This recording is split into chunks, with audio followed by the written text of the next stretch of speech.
The Earth remembers times when it was cold, not the kind that nips at skin, but a silence so deep it could stop oceans from moving. Once, long before forests, before continents took their shape, the planet closed its eyes. Ice crept from the poles toward the equator, slow as thought, until even the tropics froze beneath miles of glass. From space our world would have looked like a single pearl-white, perfect lifeless. Beneath that frozen shell, volcanoes still breathed, but the air above them was thin and still. Light scattered. Time drifted. The Earth slept. We call it Snowball Earth, a time when the entire planet turned to ice for nearly 100 million years. How could a living world surrender so completely to silence? What force could dim the sun's warmth and lock the seas themselves? Tonight we listen to that frozen memory.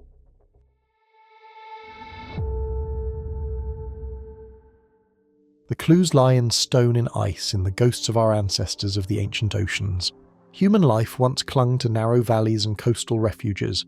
To survive, our ancestors learned the patience of fire. They painted these walls while the planet slept beneath kilometers of ice. If you close your eyes, you can almost hear it, the slow drip of meltwater, the faint heartbeat of a cave that outlasted empires.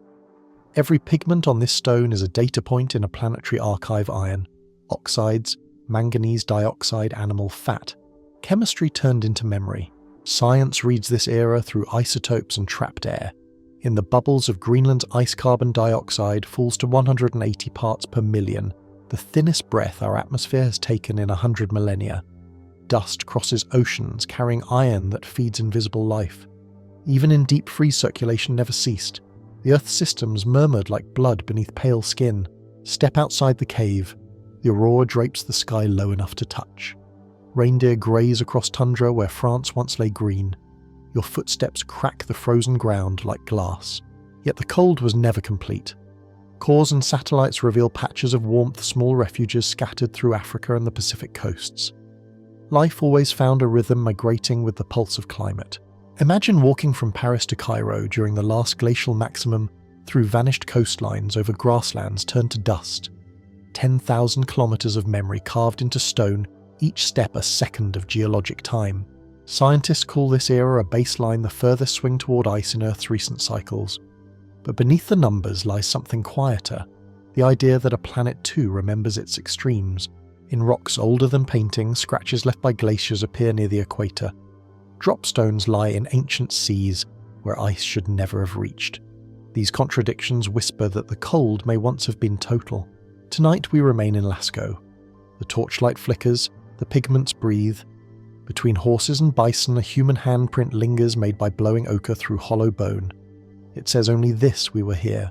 Scientists interpret these pigments as records of dust, of orbital tilt, of changing sunlight. But in truth, both readings merge the mathematics of a planet and the intuition of its witness. The air still carries the silence of glaciers grinding south. The distance from this cave to the nearest ice sheet once measured 1,000 kilometers a week's journey, then a heartbeat now. When the torchlight of Lascaux fades, the silence outside expands into distance. The darkness of that cave was only a fragment of something larger, the quiet of an entire planet drawn inward. From that stillness we step outward together into the open air of the late Pleistocene. The year is 26,000 before present. The world is wrapped in white. We stand on the rim of a continent, but the ocean is gone. Beneath our feet lies a plain that once rested underwater, now frozen and glittering with salt. Sea level has fallen by more than 100 meters, enough to expose land bridges between Asia and America, between Australia and New Guinea. You could almost walk across the map of the world. The continents are closer, but the climate has pulled everything apart. Ice sheets stretch across North America, Scandinavia, and northern Eurasia, 2.5 kilometers thick in places. Each meter of ice locks away the breath of an ocean. Inside that cold transparency are tiny bubbles, the same air that Paleolithic lungs once inhaled. Scientists later freed them in laboratories, measuring the faint chemistry of ancient snow. Carbon dioxide stood at only 180 parts per million, a whisper of a greenhouse, barely enough to hold warmth. Imagine standing where Chicago is now. Above you rises a wall of ice taller than 20 Eiffel Towers stacked end to end. The glacier moves slower than thought, 1 meter each day, but it grinds mountains into powder. Under its pressure, bedrock flows like wax. Friction melts, refreezes, and engraves the striations we still trace with our fingers. Even the tropics felt the chill. In the Andes and on African plateaus, alpine glaciers crept downward, their edges meeting forests struggling to survive. Yet between the ice sheets, life persisted in narrow corridors of green refugia, small sanctuaries where climate allowed growth. There mammoths walked beside humans, and rivers carried both memory and migration. Picture the wind, coarse, dust-laden, sweeping across a frozen steppe the size of modern Europe. Each gust carried ground rock that settled over oceans, feeding plankton, brightening the planet's mirror. The Earth in its own way was adjusting the balance light, scattering heat, reflecting albedo, feeding albedo. Our instruments confirm it now, global temperature 6 degrees colder than today, rainfall halved, deserts wide, and forests retreating. Yet this was no lifeless sphere. Even in deep glaciation, volcanoes exhaled carbon dioxide, deep currents flowed, and beneath kilometres of ice-liquid water carved tunnels of blue, and somewhere under all this frozen land, the slow pulse of change begins again, the chemistry of oceans shifting the orbit, tilting sunlight returning at new angles. The glaciers never conquered everything. Even at their height, small breaths of warmth endured. From the endless whiteness of the last glacial maximum, we follow a thin trail of wind toward the places that stayed alive. Seen from above, they would appear as faint stains of colour on a planet drawn in blue and grey valleys along the Mediterranean river deltas in Southeast Asia plateaus near Ethiopia. These were the refugia, the secret lungs of a frozen world. Here grass pushed through permafrost and humans huddled beside rivers that still flowed. The air was thin, the nights endless, but warmth lingered just enough for berries to grow, enough for fire to endure. Across the narrow channel that now divides Britain from Europe, smoke rose from small camps. Farther south, the Sunda Shelf connected the islands of Indonesia into one vast refuge, a single continent beneath the stars. Scientists trace these sanctuaries not by ruins, but by genes. Inside our cells, mitochondrial markers remember the paths of those who walked between ice and sea. Population clusters reveal echoes of ancient movement north to south coast, to coast threads of migration that never broke even when half the Earth lay under silence. Imagine walking across those steppes.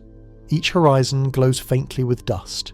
Each night the aurora drapes the sky like a silver tide. Behind you, extinction. Ahead, a narrow band of life.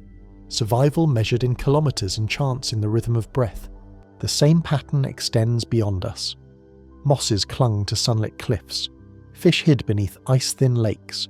Arctic foxes traced meltwater streams each summer, chasing the retreating edge of glaciers. Refugia were not only places, they were processes written into biology, persistence coded into DNA. From a scientific view, these zones acted as ecological seed banks. When the ice withdrew, they unfolded outward, repopulating the continents. The return of forests, of rivers of warmth and of us began from those hidden kernels of endurance. Close your eyes for a breath. Feel that quiet.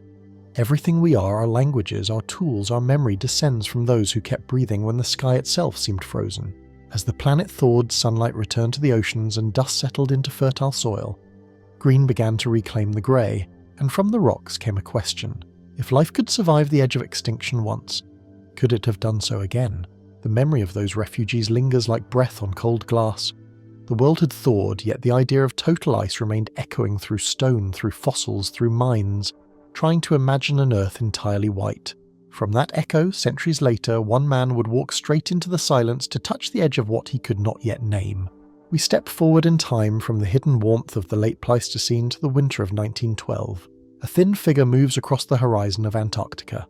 His name is Douglas Mawson, geologist, explorer, survivor. He carries a notebook, a pickaxe, and a conviction that the planet still hides its coldest truth beneath our feet. Imagine standing beside him. The wind cuts like powdered glass. Temperatures fall below -40. Each breath turns instantly to ice, tiny stars suspended in air. Ahead stretches the Adélie Land Plateau, a desert of light emptiness and unbroken horizon. Mawson's team has lost their sled dogs, their food, their strength. Yet he keeps walking, dragging samples of rock-grey fragments of tillite, the compacted debris of ancient glaciers, because evidence must endure even when men do not. That image, one human crossing a continent of ice for the sake of data, marks a quiet turning point in science. When Mawson finally returned to Australia nearly broken, he compared the stones from Antarctica with those of his homeland. They matched the same striations, the same glacial sediments, the same chemical fingerprints of frozen oceans. He began to ask softly through equations and maps, could all this land once have been joined, locked beneath a single sheet of ice? In his era, the idea of continental drift was still heresy. Yet his data hinted at something even bolder, that the Earth itself might once have entered a state of near-total glaciation, an ancient snowball age that preceded animal life. Back then it was only intuition. He could not prove it, but he could feel it, the magnitude of cold, the geometry of silence. He wrote of ice upon ice, of landscapes buried under kilometres of frozen air. To others it sounded like metaphor. To him it was memory, the planet remembering itself through stone. Decades later, satellites and paleomagnetic instruments traced the orientations locked in those rocks. The magnetic lines revealed what he could only suspect: those glacial deposits had formed near what was once the equator. Mawson, the man who nearly died in the Antarctic, had unknowingly held the proof of a frozen Earth. His endurance became measurement, his suffering data. Picture him years later in his Adelaide study. The lamp hums softly. Samples line the shelves, each tagged with coordinates and dates. Outside, the city forgets the cold, but inside the stones still hold it. He lifts one piece to the light. The surface glitters faintly, a miniature glacier sealed in time. He cannot yet see the full pattern, but he feels it, that the planet's story is not of endless warmth but of rhythm. Freeze and release, collapse and renewal. And from that rhythm a new question begins to form. If Antarctica and Australia once shared the same frozen fate, how many other continents bear the same scar? The sound of the ocean fades into paper. Years have passed since Mawson returned from the edge of the world. His body healed, but his mind remained haunted by ice.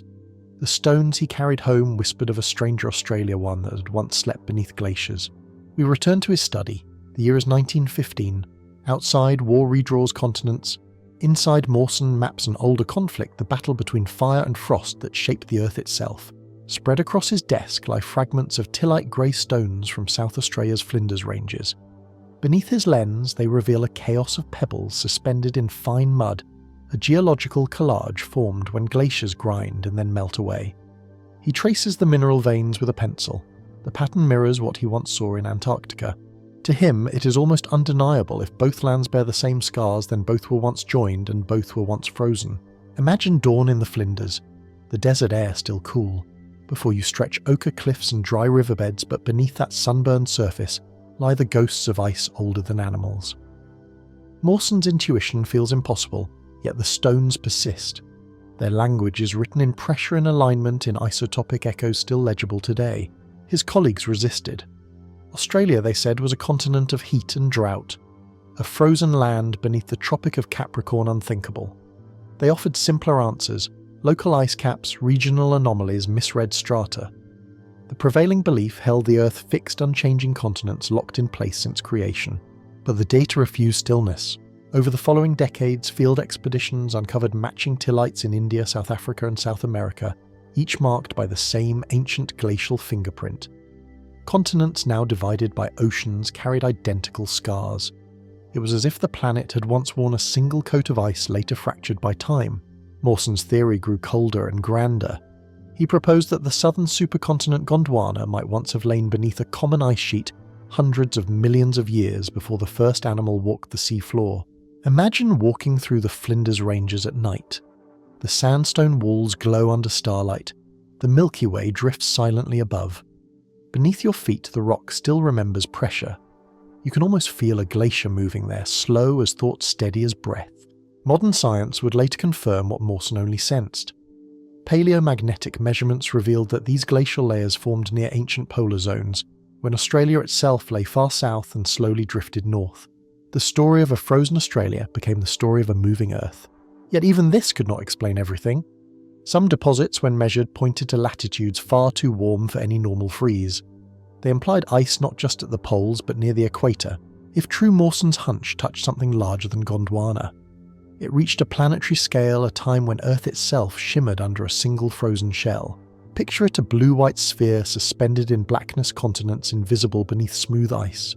The oceans silent, the winds asleep, sunlight scattering across a mirror world, the breath of glass. Mawson never lived to see this vision reborn as the snowball Earth hypothesis, but his questions remain inside every core sample, every magnetic curve, every satellite map that traces our planet's deep past. He had once stood on Antarctic ice and imagined its twin beneath Australian stone. He was right about more than he knew.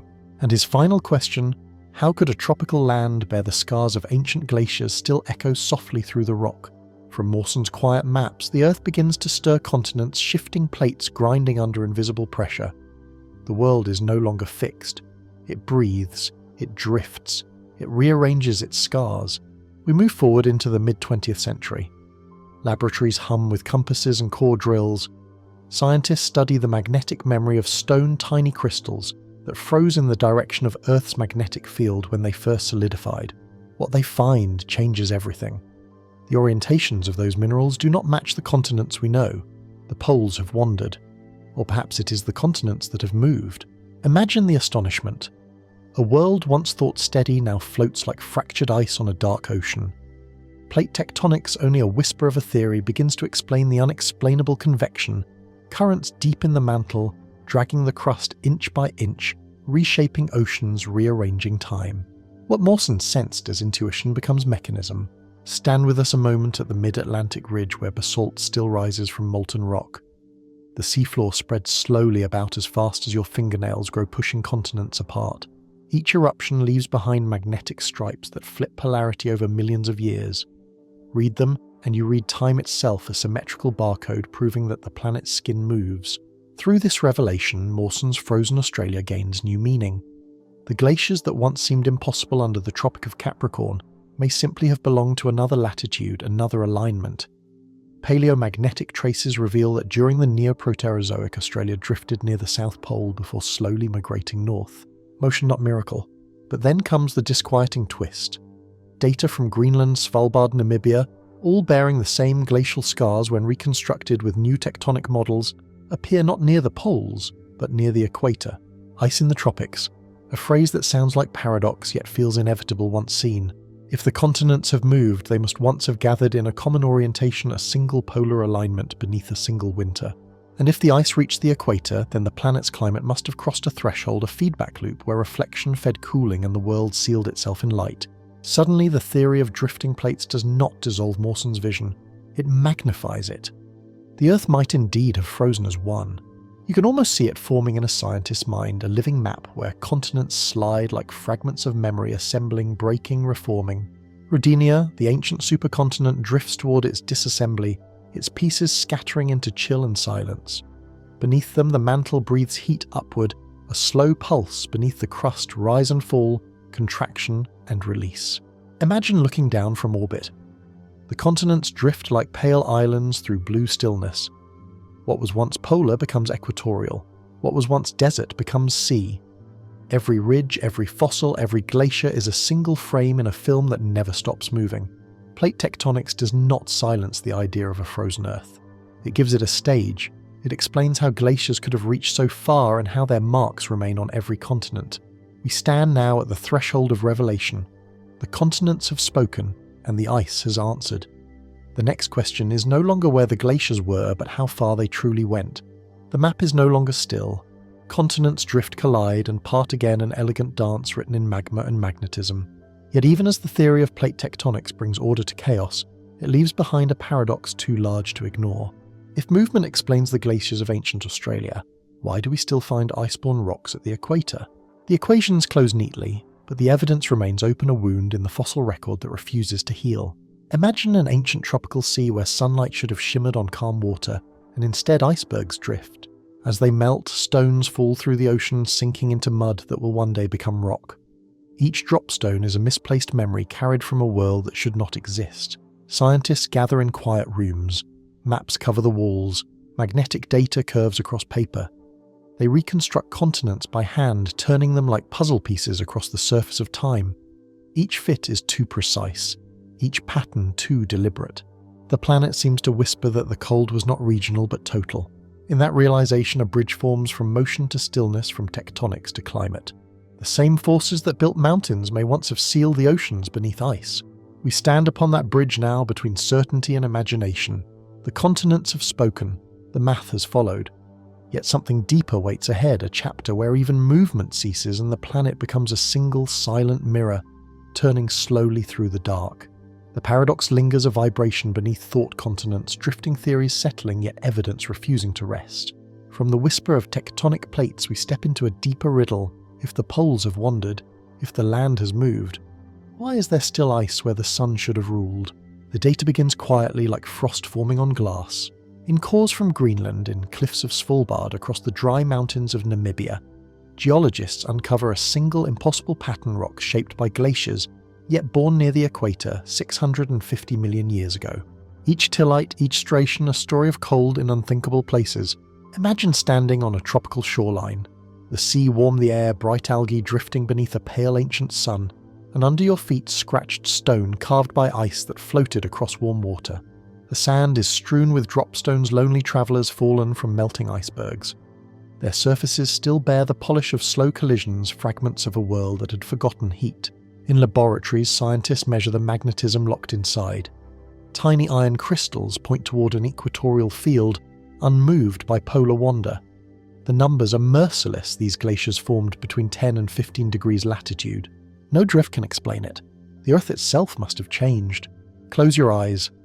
Picture the planet, then a world half asleep beneath a dimmer sun, its continents clustered near the equator, its air thin with carbon dioxide, its oceans reflecting more light than they absorb. Slowly, inevitably, the balance tips. Ice creeps from mountains to sea, from pole to tropic until the mirror closes.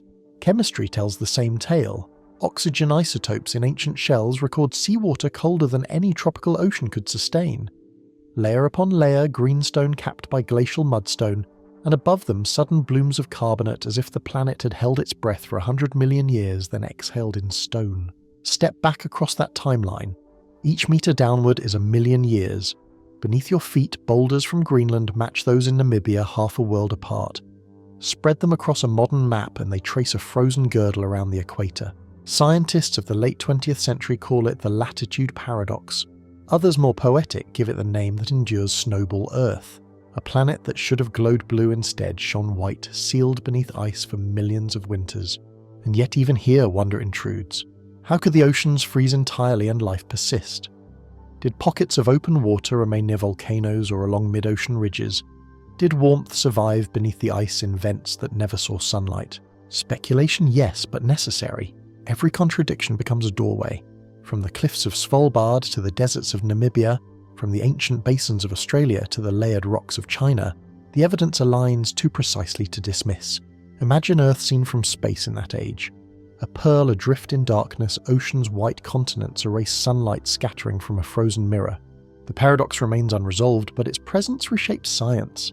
If ice can reach the equator, then stability is an illusion. The line between balance and collapse is thinner than we ever believed. Everywhere geologists dig the same rhythm emerges ice melt, silence and bloom. The evidence aligns like a constellation, its pattern revealed only when seen from far enough away. We begin on the cliffs of Greenland, where wind carves through ancient walls of rock. Embedded within them are coarse grey bands, tillite stones born from glaciers pressed by weight and motion. Each fragment tells of a world sliding beneath its own frozen skin. Pebbles from mountains hundreds of kilometres away rest here, carried by rivers of ice that once crossed tropical seas. Travel south to Svalbard, where the Arctic Circle glows even in winter's dark. The pattern repeats layers of glacial tillite capped by marine mud, then thin seams of carbonate. It is as though the planet inhaled in ice and exhaled in sudden warmth. Now move again: Namibia, Western Australia, Brazil, Scotland. In every land the same sequence appears. Scientists mark their maps with circles, each representing an ancient glacier's footprint. Connect them and they form a belt around the equator. The pattern is undeniable. Imagine standing at one of these sites. The sun burns high, the air dry and still, yet the stones beneath your feet whisper of kilometres of vanished ice. You kneel, brush the surface and find striations, fine parallel lines, carved by glaciers long gone. Each one points in perfect alignment, like the residual hum of emotion the Earth still remembers. Nearby lie dropstones, boulders embedded in fine sediment left by icebergs melting in ancient seas. Granite quartzite, foreign to their surroundings, each a messenger from elsewhere, a memory carried through frozen oceans. To decode their journey, scientists study the geometry of layers. Each glacial deposit is capped by a sudden change in chemistry, clay turning to limestone grey, giving way to white.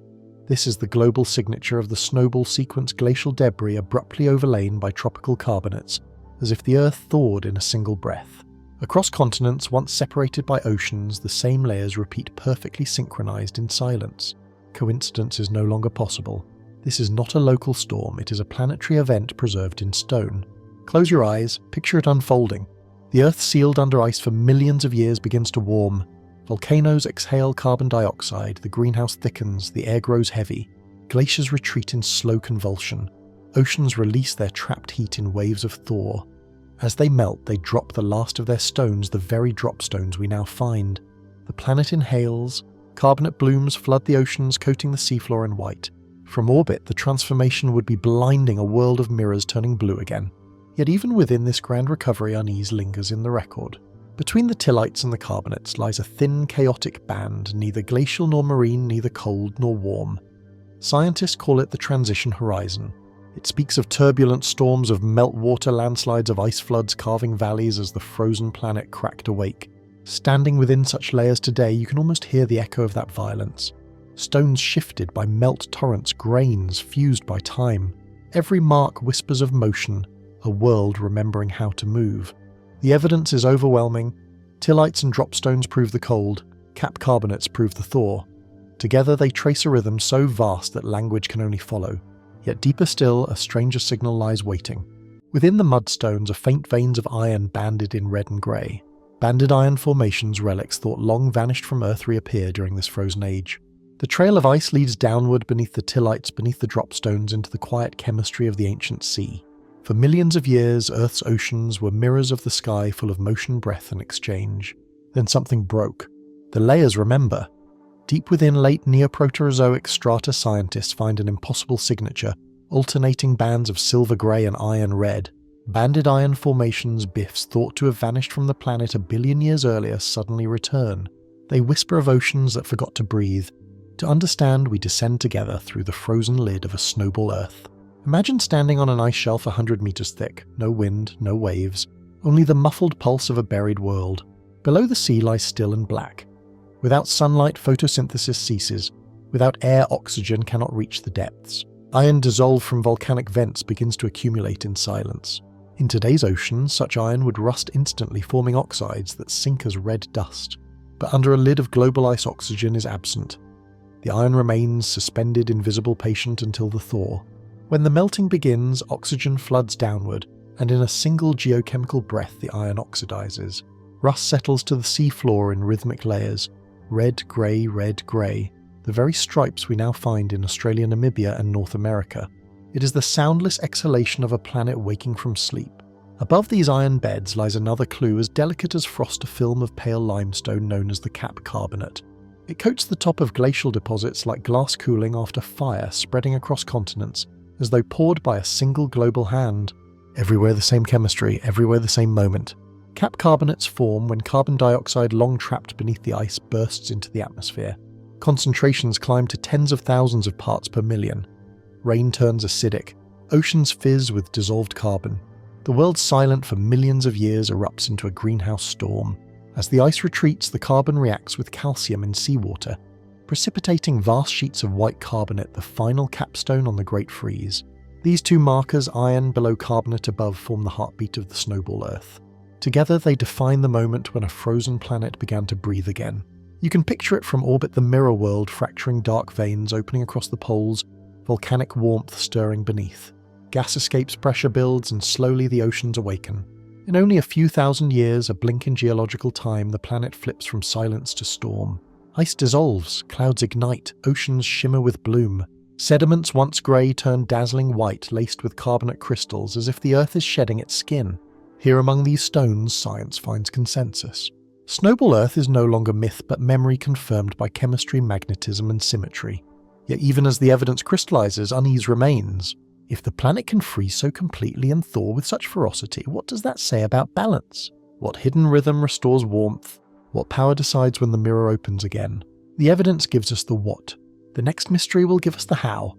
The story of the ice has given us its testimony, rocks carved by glaciers, oceans sealed beneath glass, the faint return of iron and carbonate breathing again through stone. Everywhere the same rhythm, the same slow pulse. We step closer now, listening not to continents but to the sea. For the ocean carries memory differently, fluid, continuous whispering in chemistry rather than shape. Within its isotopes, within the weight of dissolved gases, within the ratio between carbon and calcium, lie fingerprints more delicate than rock, traces of suffocation and revival. Imagine the first fractures opening in the global shell of ice. water begins to move again. Currents stir, carrying oxygen and minerals that have slept for millions of years. The deep ocean exhales. The colour of the planet shifts from grey to blue, from stillness to flow. These are not only geological echoes, they are the breath of equilibrium returning. To follow them, we must learn the language of feedback of sunlight reflection and carbon. For the next answers lie not in stone, but in motion. The ocean's fingerprint fades into the whisper of equations. From the stillness of the sea, we rise now toward the sky, toward the light that vanished and then returned. The ice has melted, but its logic remains etched into chemistry. You remember the banded iron formations, ribbons of red and silver buried beneath the carbonates? They are not relics of one ocean, but the signature of a system that stopped breathing. When scientists measured their isotopes, the ratios of iron and oxygen told the same story everywhere. Oceans once sealed from the air, then suddenly flooded with oxygen, as the planet thawed. To explain this pulse, this global heartbeat, climatologists turned to energy balance. In the 1960s, Soviet physicist Mikhail Budiko built a model both simple and unsettling. He imagined Earth as a sphere wrapped in feedback loops, sunlight arriving, heat escaping, and between them the fragile mirror of ice. If that mirror expands too far, reaching latitudes near 30 degrees, reflection begins to overpower warmth. More light bounces away, temperatures fall, ice advances again, a runaway spiral of brightness. It was not a metaphor. Budiko's numbers matched the pattern buried in the rocks. As albedo rose, the oceans cooled, circulation slowed, oxygen dwindled. Volcanic iron dissolved into anoxic water, waiting for the thaw. Imagine that moment, ice retreating the sky thick with carbon dioxide, the first rays piercing through a thinning veil. Oxygen rushes downward. The deep ocean rusts in an instant. Each red band in a biff is a breath, a flare of oxygen, a memory of thaw. From orbit, the scene would shimmer white, shrinking oceans, darkening the surface of Earth, turning metallic under clouded skies. In that flicker of transition, the planet looks alive again, yet trembling between two equilibria. Budiko saw the danger within his own equations. If albedo could drive the planet into a deep freeze, what could ever bring it back? The mathematics offered no return.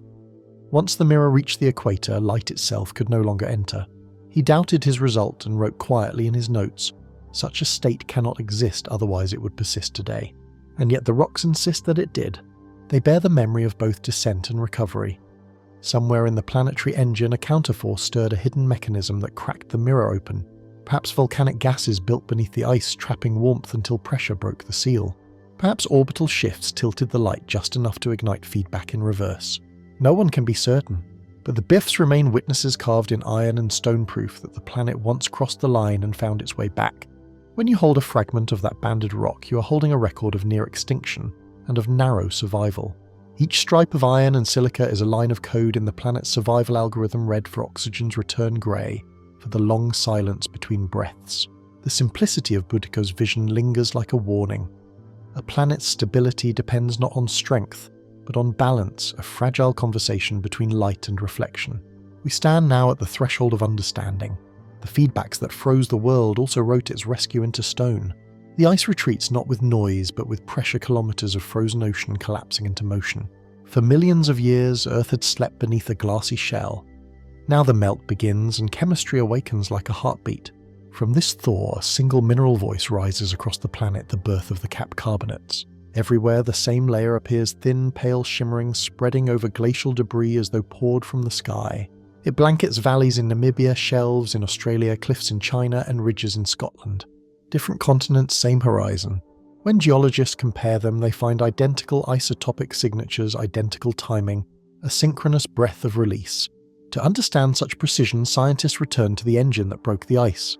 During the long snowball phase, volcanoes never slept. Each eruption beneath the frozen crust released carbon dioxide into the atmosphere where it could neither dissolve nor escape. For tens of millions of years, that invisible gas accumulated, trapped beneath the mirror of ice. Then, when the glaciers began to melt, all that carbon flooded the air. Concentrations leapt beyond 10,000 parts per million, nearly 300 times today's level. The greenhouse thickened, the air turned heavy with steam. Rain fell acidic, carving through rock rivers running white with dissolved calcium. Those rivers flowed into oceans newly free of their frozen ceilings. There, in the first sunlight of a thawing Earth, chemistry snapped back into motion. Carbon met calcium, forming a rain of crystals that drifted downward, coating the seabed in white.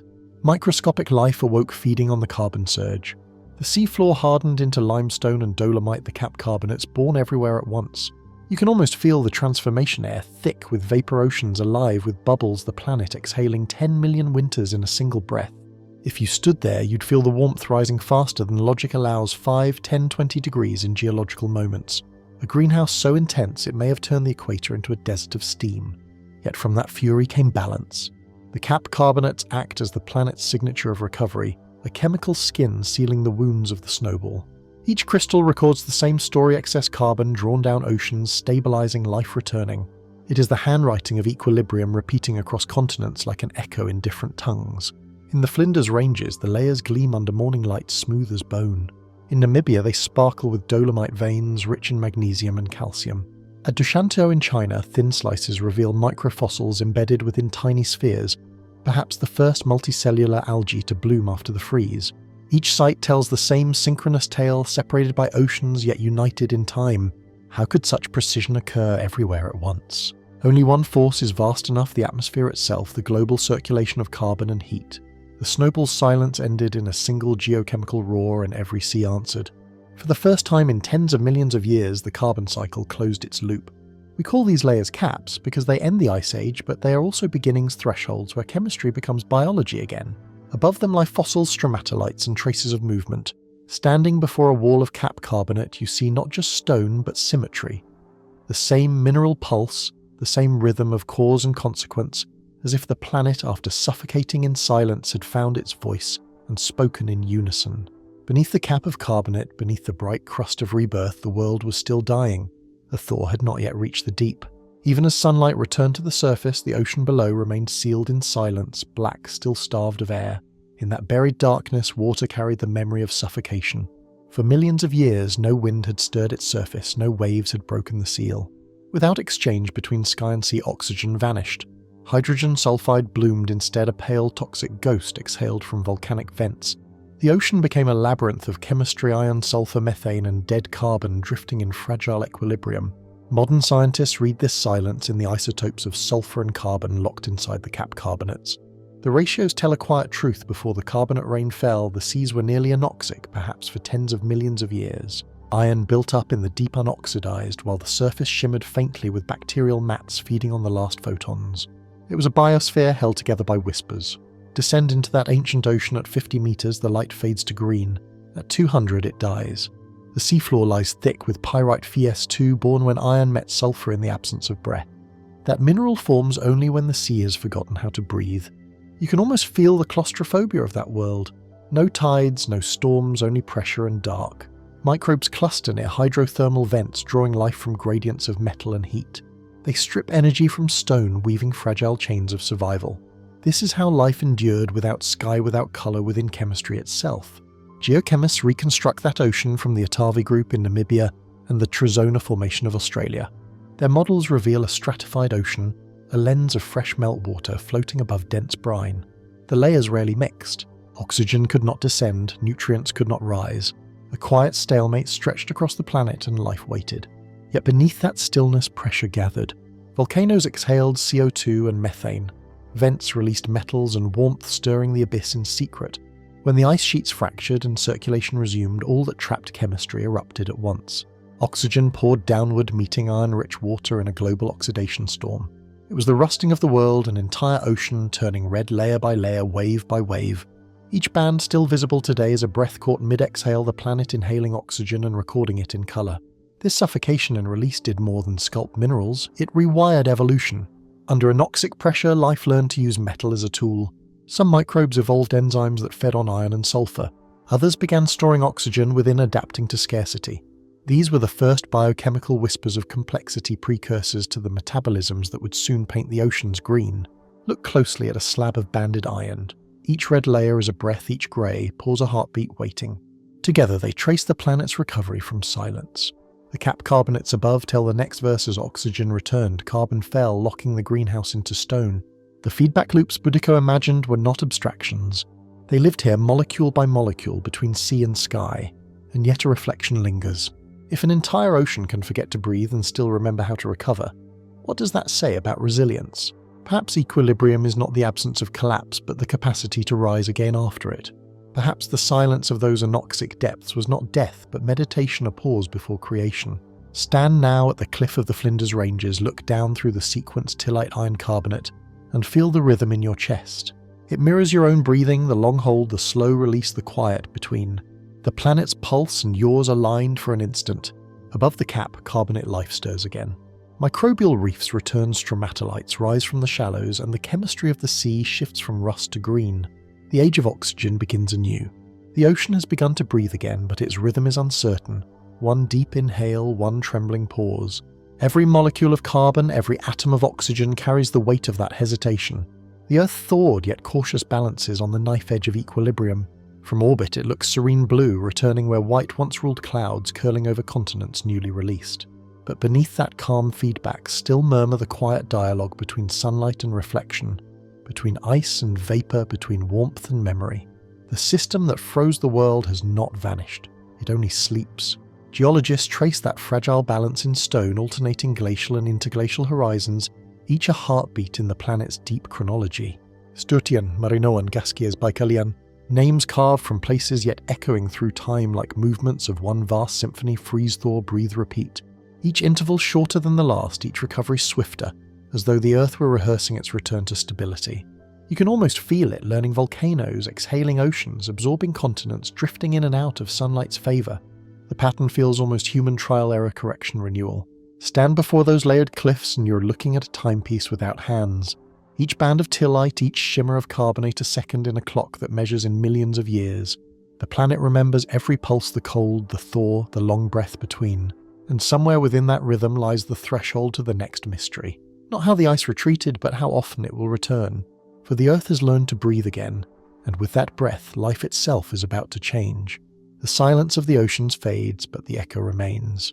In the layers of stone, the memory of suffocation repeats one rhythm, then another still. We step beyond chemistry now and look outward toward time itself. What once seemed a single apocalypse was not one but many.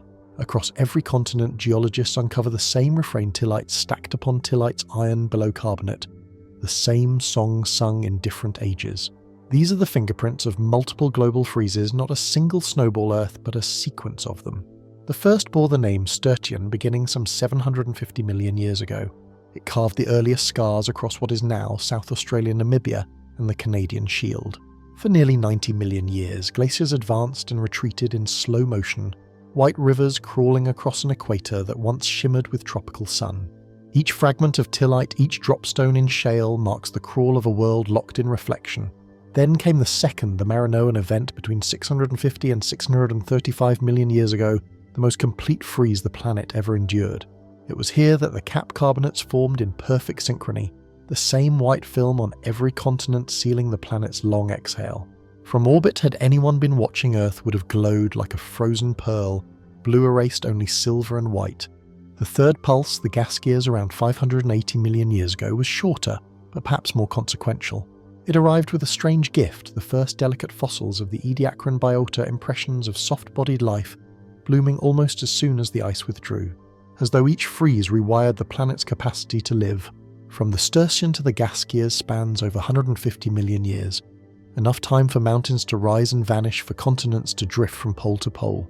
Yet the same rhythm endures ice stillness, collapse, renewal. In 1992, geologist Joseph Kirschvink gathered these scattered episodes under a single vision, the Snowball Earth hypothesis. In his view, the planet had not simply weathered random chills. It had crossed thresholds, falling into deep, self-reinforcing freezes, clawing its way out through the greenhouse breath of volcanoes. Each cycle, he wrote, was climate feedback pushed to its extreme. To visualize it, imagine tracing a canyon wall, each band of grey tillite a winter that lasted 10 million years. Each layer of pale carbonate a spring that endured for centuries. The rocks form a planetary heartbeat, slow, vast, yet unmistakably alive. Still the questions remain. Why such rhythm? Did drifting continents, shifting orbits, or life itself tip the balance each time? Was it the sun's faint pulse, or chemistry seeking equilibrium? The data align, but the cause remains a whisper beneath the evidence. What is certain is repetition. The Earth learns by iteration, freeze, melt, adapt. Each glaciation deeper than the last, each recovery richer in oxygen and possibility. Through this long alternation, the stage was being set not merely for endurance but for transformation. Stand at the rim of the Flinders Ranges and you can read that lesson in stone, a language of pressure and patience.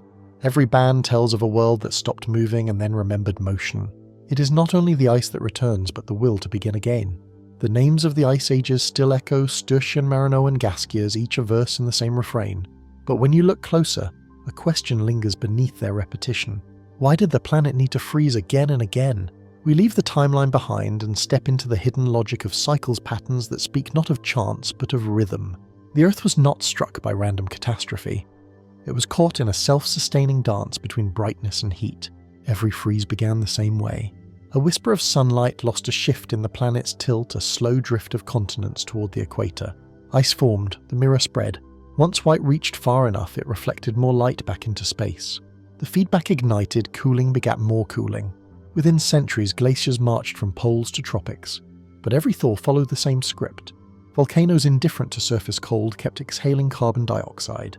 With oceans sealed under ice that carbon had nowhere to go. It gathered in silence, molecule by molecule, until the air itself thickened with heat. Then, in a geological instant, the greenhouse shattered the mirror.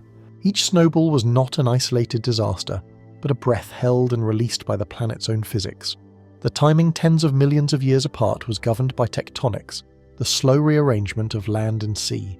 When continents clustered near the equator, weathering drew CO2 from the air, tilting balance toward cold.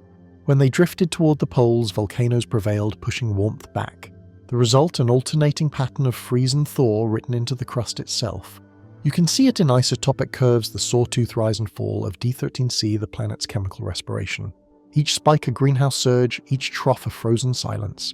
The graph becomes a living pulse, the Earth learning to breathe in cosmic time. Walk the canyons of Namibia, the Mackenzie Mountains of Canada, and you can read those oscillations in colour grey, white, red, then grey again. Each layer a correction, a return to balance. For scientists like Joseph Kirschvink and Paul Hoffman, these cycles revealed a system on the edge of chaos, capable of tipping between extremes yet never losing its rhythm. Earth's climate, they wrote, behaves less like a thermostat and more like a pendulum. Slow swings between opposites, always searching for equilibrium, never holding it for long. We might call that fragility, but perhaps it is something else. Resilience, the ability of a planet to absorb catastrophe and rewrite its chemistry to survive. Each glaciation, though it scoured the surface bare, cleansed the oceans, renewed the sky, and prepared the world for oxygen's return. The freeze-thaw rhythm was not only physical, it was biological. Life learned to follow the beat. Photosynthetic microbes retreated beneath ice and returned when light returned. Chemotrophs fed on minerals in the dark, turning survival into patience. Every cycle of cold carved sharper intelligence into matter. Perhaps that is the true pattern, the dialogue between suffocation and renewal. A world that forgets warmth learns to cherish it more deeply when it returns. Stand before those ancient strata. Feel the repetition under your feet, the pulse older than mountains. The earth inhales, sunlight exhales, frost hesitates, then begins again. Every cycle leaves a pattern, yet the patterns themselves are blurred. As the story of Snowball Earth expands, the evidence begins to fracture under its own weight. For every layer that confirms the global freeze, another raises doubt. We stand as the scientists do in that twilight of uncertainty, where every stone speaks two languages at once. At first the case seems airtight, glacial tillites on every continent, drop stones embedded in quiet mud-cap carbonates, lying like signatures above the ice. But then come the anomalies. Some tillites, when examined closely, show signs of underwater landslides rather than glaciers. Some drop stones could have fallen not from melting icebergs, but from volcanic debris or tangled mats of floating vegetation. The line between proof and possibility melts like frost on glass. The deeper we dig, the stranger the evidence becomes. Paleomagnetic readings, those compass needles frozen in iron-bearing minerals, point toward the equator, whispering of tropical ice. Yet paleomagnetism is a fragile witness. A billion years of metamorphism can twist its direction-bending magnetic memory into doubt. Even the angle of a single grain can shift the story. In Namibia, tillites once thought to prove equatorial glaciers now appear reworked by submarine landslides. In Greenland, cap carbonates show local chemistries inconsistent with a global thaw. Some data whisper snowball, others murmur slush ball. A planet only partly frozen with thin blue ribbons of open water circling the equator like veins of persistence. Each new measurement sharpens the debate instead of settling it. You can picture the scene: laboratories lit by cold blue screens, geologists bent over thin rock sections arguing not about what is seen but what it means. Science here behaves less like revelation and more like translation fragments from a language that erodes as it is read, and still the questions multiply. If the planet froze solid, how did photosynthesis endure? How did oxygen survive without open sea? Could the ice have been kilometers thick or thinner porous, laced with fractures and veins of melt? To answer, scientists turn to isotopic counterpoint. Ratios of carbon-13 and oxygen-18 fluctuate in patterns that fit both extremes: a world sealed in white, or one breathing through cracks of blue. Even within the same stone, the signal shifts from glacial to marine within centimeters. The rock refuses to choose a single story. There is a quiet beauty in that resistance. It reminds us that the past is not a film to be replayed, but a spectrum of probabilities. The truth of the Neoproterozoic lies not in proof, but in the tension between evidence and imagination. Hold a slice of cap carbonate to the light. You will see ripples fossilized within soft waves frozen mid-motion. Were they made by currents under thin ice or by waves after the thaw? The stone keeps its secret. It offers neither confession nor denial, only invitation. Even Joseph Kirschvink, father of the Snowball Earth name, once wrote, "The rocks confirm the impossible, and yet the impossible must be redefined." His words hover between certainty and surrender, the essence of science itself. Maybe that is why this story endures, not for its clarity, but for its unresolved light. A theory vast enough to contain both precision and doubt, frozen in motion, like a glacier that still moves though no one can see it. The evidence trembles between certainty and silence. Each rock holds both truth and contradiction, as if the planet itself were undecided about its own past. And beneath every layer of ice and carbonate, beneath every isotope and fossil trace, one question still waits. What started it all? We have seen the rhythm, the alternating cold and warmth, the breath of a world learning its balance. Now we stand at the edge of the invisible moment when equilibrium faltered and the mirror began to close. The record grows quiet here. No fossils to testify, no written sequence to guide the hand. Only hints, sudden drops in carbon dioxide, the thin dust of volcanic ash, faint shifts in magnetic alignment that whisper of continents drifting toward light. Each clue is fragile like dust left by a departing storm. Perhaps it began with the sun, its pulse dimmed in an ancient solar lull. Or perhaps the continents conspired, crowding the equator, their weathering stripping greenhouse gases from the air.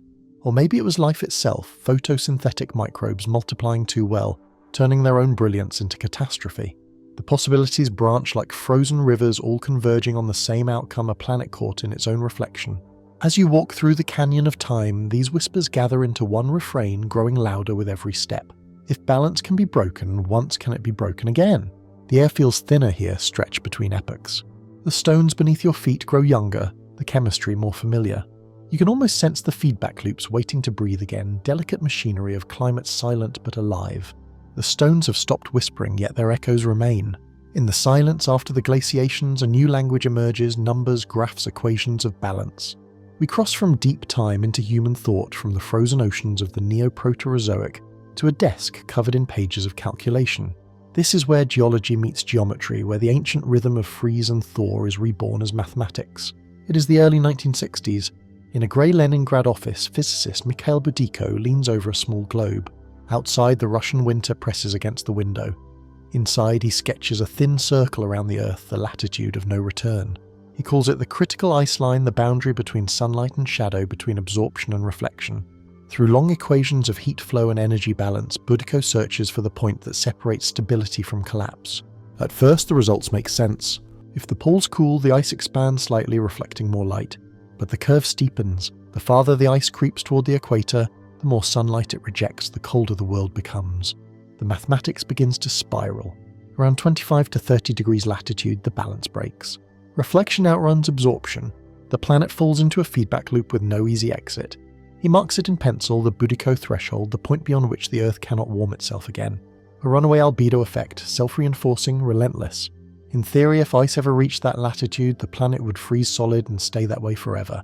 That single line, quiet, curved, drawn by hand, captured everything the Neoproterozoic stones had been trying to say. What geologists called Snowball Earth Budiko described with physics the geometry of catastrophe. But the paradox deepens. The rocks show that the Earth did cross that line and somehow escaped. Tillites near the equator cap carbonates laid on glacial debris, evidence of stillness followed by violent thaw. The theory was right and incomplete. Budiko's model became the bridge between the frozen past and our warming present. For the first time, scientists could describe in measurable terms how delicate the Earth's energy balance truly is. In his diagrams, every surface ocean ice cloud carried a value of brightness. Dark water absorbs 94% of light. Pure ice reflects 70%. The difference between them is the line between Eden and extinction. Picture it stand on a frozen sea near the poles. The light hurts your eyes, everything gleams too bright, too efficient. Now imagine that brightness crawling toward the equator mile by mile until even the tropics shine white. At that moment, nothing warms the surface. Sunlight returns to space and the world turns inward, a mirror closing on itself. Boudica hesitated to publish. The implications were immense. If the mathematics were true, then planetary stability was no guarantee it was a razor's edge. A minor dimming of sunlight, a volcanic winter could plunge the Earth into endless ice. And if feedback could freeze a world, could its mirror opposite burn it? He wrote cautiously. If such a frozen equilibrium exists, it would be stable but unreachable under modern conditions. But history had already proven that the unreachable once happened. The scientific community divided, some dismissing the model as too simple, others seeing in it the skeleton key to every climatic catastrophe in the record. For climate physicists, Boudica's curve was revelation, a quantitative echo of ancient rhythms. For philosophers of science, it was something deeper, a reminder that equilibrium is not strength but tension, a story told between extremes. Half a century later, satellites trace the same curve. As Arctic ice retreats, absorption rises, feedback accelerates. The Boudica spiral lives on only in reverse, warming instead of cooling, the mirror cracking under heat. Perhaps that is why his equations feel prophetic. The same planet that once froze itself into silence could one day whisper that pattern again, only this time in fire, not ice. But equations alone do not begin an ice age. Somewhere in deep time, a chain of small events had to align, each almost invisible alone, yet together powerful enough to silence a planet. We turn backward again through clouds of ash and drifting continents searching for the first trembling of imbalance. Around 750 million years ago, the supercontinent Rodinia began to fracture. Its fragments drifted slowly toward the equator, massive landmasses sliding into the belt of sunlight. On their surfaces, rain fell relentlessly. Each drop struck fresh volcanic rock, breaking down silicate minerals, drawing carbon dioxide from the air. What seemed like nothing, a storm over stone, was in chemical time the beginning of withdrawal. The planet exhaled carbon into rivers where it was buried as carbonate. The sky grew thinner. The warmth that had lingered since the Archean began to fade. This quiet process, chemical weathering, was a thief disguised as balance. The more CO2 vanished, the cooler the air became. The cooler the air, the more rain fell. Cooling fed weathering. Weathering fed cooling. The feedback loop wound itself tighter until glaciers began to gather at the poles. At the same time, the sun itself was dimmer, only 94% of its modern brightness. It seems a small difference, but across oceans it dimmed the world by nearly 15 watts per square meter, enough to nudge the planet past Boudica's critical latitude.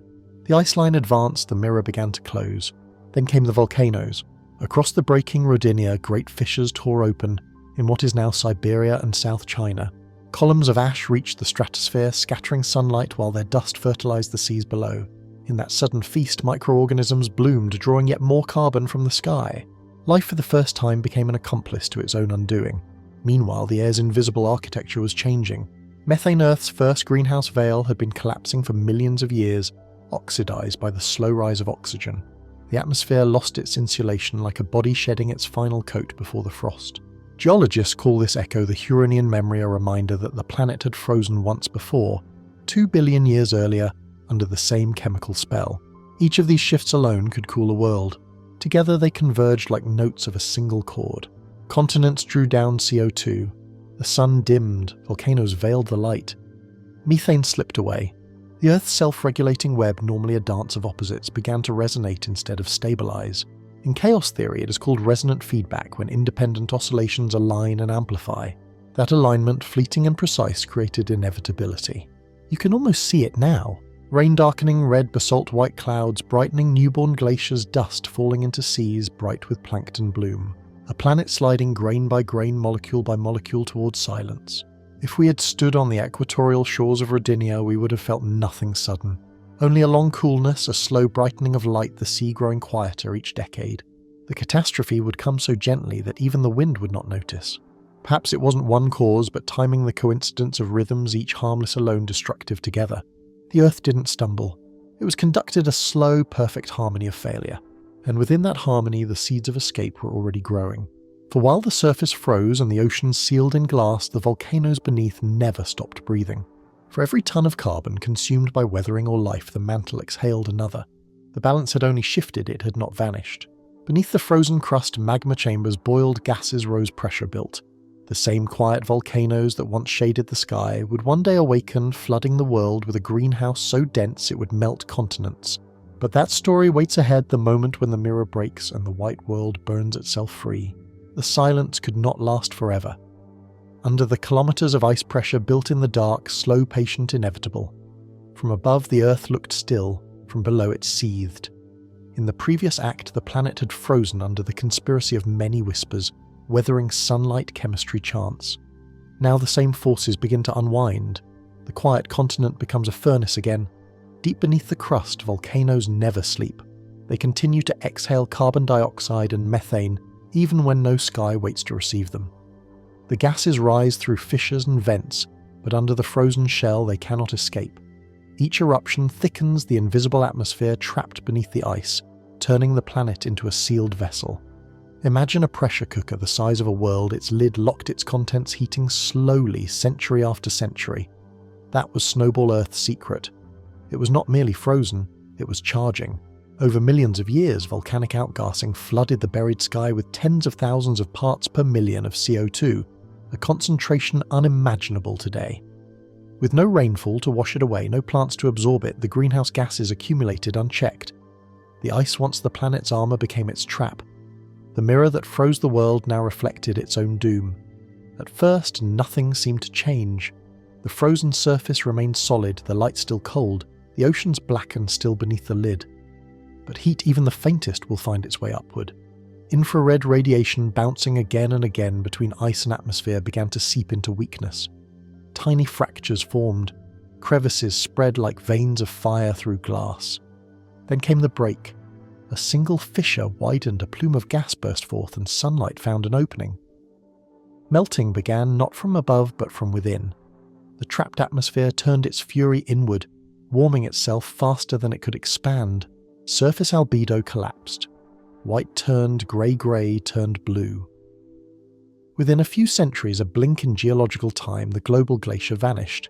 Scientists call this the ultra-greenhouse transition, the planet swinging from one extreme to the other, from perfect reflection to perfect absorption. The carbon dioxide level, once a whisper, now shouted its heat back into every molecule of water. Oceans boiled at the edges. Rain returned for the first time in tens of millions of years, falling onto continents that hissed with steam. If you could stand there on the first thawed shore, you would see nothing like Earth today. The atmosphere would be heavy and orange, thick with vapor and carbon haze. Thunderstorms the size of continents raged for centuries. Rivers of meltwater carved deep scars into freshly exposed stone, flushing minerals into the sea, turning it milky with life's new nutrients. From this chaos, equilibrium reassembled itself. Cap carbonates, the strange global layer of limestone that caps every neoproterozoic glacial deposit, formed in the aftermath when the oceans, choked with calcium and CO2, precipitated vast sheets of rock. They are the signature of awakening the breath drawn after suffocation. The Boudica threshold had been crossed once again, but in reverse. The mirror turned to fire and the Earth remembered warmth too quickly. What froze in slow motion melted in a storm. Yet it is from this violence that balance was reborn. When the storm subsided, the air thinned, the temperature settled, and light returned to the ocean depths. The survivors of the long freeze bacteria, archaea, microscopic algae, found themselves in a new chemical world, oxygen-rich, mineral-fed, full of potential. The ice had erased much, but it had also reset. And in that reset, evolution found its cue. When the ice finally broke, it did not reveal emptiness. It revealed survivors.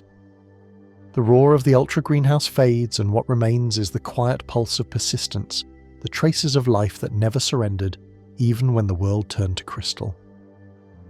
Beneath the kilometers of ancient ice life had drawn a map of refuge, invisible but precise. Scientists searching through neoproterozoic sediments have found its signatures, chemical shadows, microfossil forms, isotopic anomalies that whisper we were here. Not on continents, not beneath the open sky, but in the crevices of a dark ocean sealed from light. Under the glaciers beneath hydrothermal vents, inside microscopic hollows where warmth still lingered. If you trace those refugees across today's continents, you find them scattered like islands in memory, in the Canadian Shield, the Namibian coast, the South Australian ranges, and deep drill cores from the Arctic seabed. Each bears the chemical fingerprints of anaerobic respiration, sulfur metabolism, and carbon fractionation, a biosphere reduced to whispers but alive. These were not the grand ecosystems we imagine, but networks of endurance. Bacteria that ate minerals instead of light. Archaea that lived on chemical gradients at hydrothermal vents. Communities clustering near the thin cracks of sea ice, where sunlight filtered faintly through. To the frozen Earth, they were its heartbeat, slow, hidden, patient. The cryoconite microhabitats, dark, dust-filled depressions on the ice, may have hosted primitive photosynthesizers that endured the faintest light. In subglacial lakes isolated for millions of years, chemotrophic colonies exchanged gases through narrow fissures in ice. The world had turned against life, yet life had learned to outweight the world. When geochemists measure the ratios of carbon isotopes from these times, they find not silence but rhythm fluctuations that suggest metabolism persisted, though barely. It is as if the biosphere held its breath, but not entirely, just enough to keep the code intact. And when the ice finally retreated, those small enclaves became the seeds of recolonization. From vents and cracks, from dark water pockets and mineral seeps, the survivors re-entered the open ocean. They met sunlight again, slowly, tentatively, and photosynthesis returned. From that thin awakening would rise oxygen complexity, and eventually the shapes that would learn to walk. The map of refuge still exists today, not in geography, but in lineage. Every cell that breathes oxygen carries within it the memory of ancestors that once lived without it. Every leaf reaching for light repeats the gesture of a microbe that clung to faint luminescence beneath ice. Our own mitochondria, the ancient symbiosis that powers us, descend from those chemotrophs that once survived in black water. If we could project their ancient habitats onto a globe, it would look like veins across a sleeping heart, thin lines of warmth threading through frozen blue. That was Earth's true resilience, not its ability to escape catastrophe, but its instinct to hide, endure, and begin again. The rocks remember the violence of the thaw. The isotopes remember the patience of survival. Together they form a map of defiance, a portrait of life not as conquest but as waiting. Even when life hid energy never stopped moving. What survived beneath the ice did not merely endure it, adapted to the flow of invisible power that still pulsed through the oceans. From the refugees we left behind in the last chapter, we descend deeper now below the fractures and under the crust. Their heat still bleeds from the planet's core, rising through cracks in the ocean floor. In that faint mineral glow, ancient bacteria fed not on sunlight but on chemistry itself. The hydrothermal vents became sanctuaries of another kind, cathedrals of darkness lit by chemical fire. At their mouths, hot plumes carried dissolved metals and gases upward, mixing with freezing seawater above. It was here in the balance between boiling and ice that metabolism survived. Each molecule of hydrogen sulfide, each trace of iron, became a bridge between the living and the dead. Imagine standing near such a vent today, somewhere along the mid-Atlantic ridge, or the Arctic seafloor. You would see white smoke curling from black chimneys shimmering with heat, though the world around them is below freezing. Tiny organisms gather there in visible storms of motion, feeding on the gradients, chemotrophs, transforming minerals into energy life born from contrast itself. Even during Snowball Earth, those vents never closed. The ice above may have sealed the sky, but the core below never stopped whispering warmth. Thermal convection currents in the mantle stirred the crust. Deep water circulated slowly through fissures, absorbing heat, rising cooling again. It was a planetary heartbeat no freeze could silence. Modern studies of isotopic sulfur ratios from cryogenian rocks show this continued cycle patterns of reduction and oxidation repeating like breath. The evidence suggests that hydrothermal circulation persisted even during the coldest intervals. Energy, though trapped, was redistributed. The planet, though frozen, was alive with flow. Perhaps that is the true secret of endurance, not stillness, but motion that hides from sight. Beneath every silence a current runs. Beneath every extinction something exchanges. For billions of years that current has carried more than heat. It has carried possibility. The chemical whispers that once powered microbes beneath the ice are the same that drive mitochondria in your cells now. Every breath you take echoes an ancient vent's exhalation. Every heartbeat repeats the rhythm of magma beneath the sea. Energy never vanished. It only changed hands. From core to crust, from vent to cell, from darkness to thought. The current continues quiet, tireless, unbroken, a thread of warmth that binds every living thing across oceans, across epochs, across the long night of the Earth. When light finally reached the sea again, it did not find the same world it had left behind. The oceans once choked with ice, and silence had become a vast chemical crucible, rich in minerals, gases, and the memories of survival. And within that crucible, life began to rewrite itself. What emerged first were not predators or forests, but shapes of wonder, soft-bodied, strange and luminous under the new sunlight. On the seafloors of what are now Australia, Namibia and Newfoundland, pale impressions in ancient sandstone record the Ediacaran biota, the earliest macroscopic forms of life on Earth. They are neither plants nor animals as we know them. They belong to something in between. Discs, fronds, rippled ovals, creatures like sleeping constellations arranged across the ocean bed. Each fossil tells the same quiet miracle complexity had returned. Cells that once drifted alone now joined together, forming tissues, bodies and structure. The long winter had not killed life, it had taught it to cooperate. Scientists believe that the oxygen pulse following the Great Melt was the key. As glaciers withdrew, rivers carried nutrients and metals into the sea. Cyanobacteria and algae exploded in number, releasing oxygen, until the ocean itself began to breathe. For the first time in 2 billion years, there was enough O2 to sustain large multicellular organisms. The biosphere turned from chemistry to metabolism, from subsistence to ambition. You can picture it a new ocean under a young sun, the water tinted green-blue, with plankton trails of transparent life drifting in gentle currents. Beneath them, mats of microbial colonies wave like fields of grass. Some of the Ediacaran forms, Dickinsonia, Charnia, Sprigina, glide or pulse across sediment, leaving the first traces of movement on the planet. The sea had found its rhythm again. Yet the Ediacaran world was fragile. Its creatures lived slowly, feeding on diffused nutrients, not yet learning to bite or flee. Their bodies were thin and flexible, with no bones, no shells, just skin and pattern. But inside those translucent forms, evolution was preparing its next experiment. Around 541 million years ago, the stillness broke. The quiet gardens of Ediacara gave way to a storm of innovation, the Cambrian explosion. In less than 20 million years, an instant in geological time, life diversified into nearly every major body plan that still exists today. Shells hardened, eyes evolved, predation began. The biosphere accelerated from drift to chase, from soft to armoured, from slow to swift. Geologists find this moment marked by the sudden abundance of trace fossils, burrows, tracks and trails, signatures of creatures now exploring 3 dimensions of motion. For the first time, the ocean had structure-hierarchy tension. The world of stasis had become a world of interaction. Many scientists think this explosion was not random, but prepared primed by what came before. The genetic machinery, the environmental oxygen, the ecological niches, all were forged in the crucible of Snowball Earth. The global freeze was not the end of life. It was its rehearsal. Each pressure, each boundary forced biology to invent new solutions, some of which became the foundation of multicellularity itself. So when the sunlight returned, it illuminated not rebirth, but transformation. The planet had learned to build complexity out of adversity.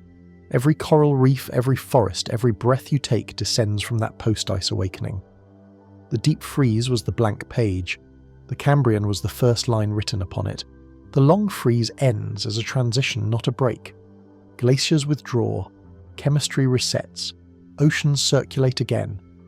Across continents, the same markers appear, cap carbonates, lying directly above glacial deposits. The brief return of banded iron formations as oxygen surges through water that had been sealed. Isotopic shifts that map a planet moving from stasis to flow.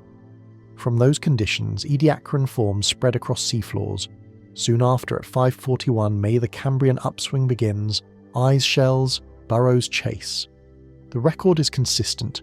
Crisis reorganized the stage, then complexity followed. That is the sober lesson. Snowball Earth functioned like a reset. Feedbacks pushed the system to ice. Outgassing accumulated CO2 beneath the lid. Thaw arrived fast. Carbon was drawn down into carbonates. Oxygen rose. Life diversified. The sequence is not myth. It is stratigraphy, chemistry, paleobiology, repeated across Namibia, South Australia, Svalbard, Newfoundland. What does it mean for us now? The mechanisms remain albedo carbon balance circulation. The sign has flipped. where ancient ice amplified cooling our emissions now amplify warming. The principle is unchanged. Small shifts amplified by feedback move whole worlds. This does not demand panic, it asks for literacy. Read the planet the way we read those rocks look for thresholds, rates, coupling. The Earth shows a habit of recovery, but recovery has shapes and costs. Resilience is not nothing happens. Resilience is change that holds the system together. So the closing image is simple. A world that once froze solid did not end. It repatterned. It built a biosphere capable of invention. We live inside that inheritance. Our blood chemistry, our oxygen breath, our mitochondrial engines all carry traces of a time when energy came from rock and darkness and had to learn light again. And now the quiet version of this truth for night lower the pace. Let the large ideas shrink to something you can hold.